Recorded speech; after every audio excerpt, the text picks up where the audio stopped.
being on top of this for us. Up next, for too long, the world has turned a blind eye to the migrant crisis, and it is increasingly harrowing with scenes like this. In fact, you're looking at live images right now.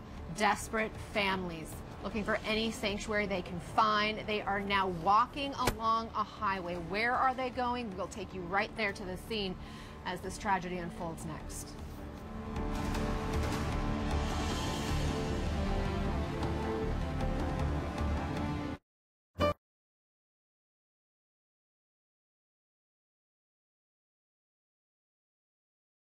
The Mediterranean in makeshift fishing boats. They've now packed into crowded train cars, starving without water, and now they are walking. Thousands on foot, refugees fleeing their war-torn countries, walking on this highway that connects Hungary and Austria. Their ultimate goal is asylum in Germany. Now, the majority of these people boarded a train earlier they thought was bound for Austria, only to have Hungarian officials stop that train.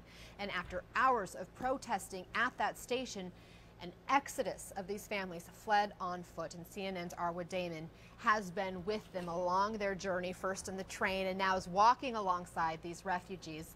We'll warn you, there is a delay here, but Arwa, we see it's dark. Where are these families going to sleep? What is their plan?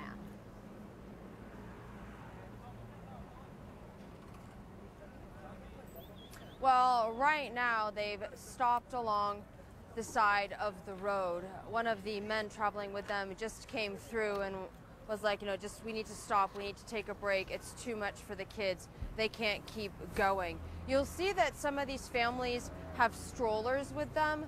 Those are strollers that by and large were given out to them on this route. Citizens here coming, not just giving out strollers, but also food, water, and really helping to alter the image that these people had of Hungary, because their government here has been very hostile towards them. The security forces have been very hostile towards them, and now finally they're saying, we know that this is not the perspective of the entire Hungarian population. One woman who is handing items out, and you can just see the kids exhausted, collapsing, completely passed out in these strollers that they have. But a lot of people now saying that the fact that there's been such kindness seen towards them on this entire route, and they've been walking, mind you, for about 9 hours now, but that has really helped motivate them to keep going. These were people who were mostly camped out, stuck at the train station in Budapest, hoping, waiting for trains, hoping, waiting for the politics to just play themselves out, who finally decided that's it. We can no longer wait for the various European leaders to figure out how to handle this crisis. We are going to take matters into our own hands, because we can no longer deal with watching our children sleeping on the streets.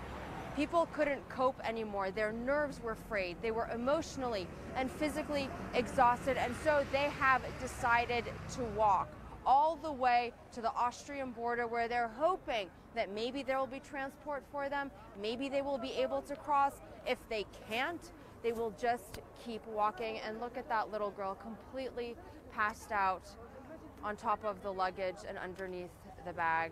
This has been so difficult for the parents, especially because they don't want to see their children like this. They never thought that they would see their children like this, because they decided to risk the journey and come all the way into Europe. The vast majority of these people, Anna, they are fleeing the war zones that are Iraq and Syria, just looking for that little chance of a future for the children or for themselves, an opportunity that does not exist for them any longer.